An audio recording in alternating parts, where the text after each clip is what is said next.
ইনকিলাব মঞ্চের গুলিবিদ্ধ মুখপাত্র শরীফ ওসমান হাদিকে আরও উন্নত চিকিৎসার জন্য সিঙ্গাপুরে নেওয়া হয়েছে। তাকে বহন করা এয়ার অ্যাম্বুলেন্স দুপুর 1:55 টাকা ছাড়ে। বেলা 1:15টার দিকে রাজধানীর এভারকেয়ার হাসপাতাল থেকে তাকে আইসিইউ অ্যাম্বুলেন্সে বিমানবন্দরে নেওয়া হয়। অ্যাম্বুলেন্সটি আজ বেলা 11:22 সিঙ্গাপুর থেকে হজরত শাহজালাল আন্তর্জাতিক বিমানবন্দরে অবতরণ করে। প্রধান উপদেষ্টা প্রেস উইং জানিয়েছে, অধ্যাপক মোহাম্মদ ইউনূসের নির্দেশনায় আয়োজিত একটি জরুরি টেলিকনফারেন্সের মাধ্যমে ওসমান হাদিকে বিদেশে নিয়ে বিশেষায়িত চিকিৎসা দেওয়ার সিদ্ধান্ত হয়। গত শুক্রবার দুপুরে ঢাকার পল্টন এলাকায় গুলিবিদ্ধ হওয়ার পর তাকে প্রথমে নেওয়া হয় ঢাকা মেডিকেল কলেজ হাসপাতালে, পরে সেখান থেকে তাকে আশঙ্কাজনক অবস্থায় নেওয়া হয় রাজধানীর এভারকেয়ার হাসপাতালে।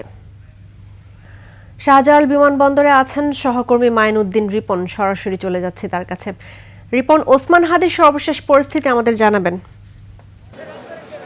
ধন্যবাদ রাহি। এই মুহূর্তে আমরা রয়েছি বিমানবন্দরের ঢাকা শাহজালাল বিমানবন্দরের যে 8 নম্বর যে ভিআইপি গেটটি রয়েছে তার সামনেই।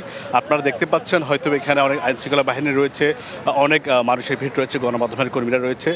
ঢাকা এভারকেয়ার থেকে আমরা ইতিমধ্যে আগে জেনেছি যে 1টা থেকে 1:30টার মধ্যেই তাকে এভারকেয়ার থেকে ঢাকা আন্তর্জাতিক বিমানবন্দরে আনা হবে এবং সেখান থেকে সিঙ্গাপুর উদ্দেশ্যে তাকে রওনা করা হবে। ঠিক ওই সময়ের মধ্যেই 1টা থেকে 1:30টা ঠিক মাঝামাঝি সময়ে এয়ারপোর্ট থেকে বের হয়েছে অ্যাম্বুলেন্সের মাধ্যমে এবং হাদি যখন এয়ারপোর্টে আসার পরপরই এয়ার অ্যাম্বুলেন্স করে তারা উড্ডয়ন করেছে এবং এখান থেকে সিঙ্গাপুর যাওয়ার পরবর্তী সময়ে ওখানকার যে বাংলাদেশের হাই কমিশনার রয়েছে তারা তাদেরকে যথাযথ সহায়তা করবেন এবং সিঙ্গাপুর যেই জেনারেল হাসপাতাল তার চিকিৎসা নেওয়া হবে।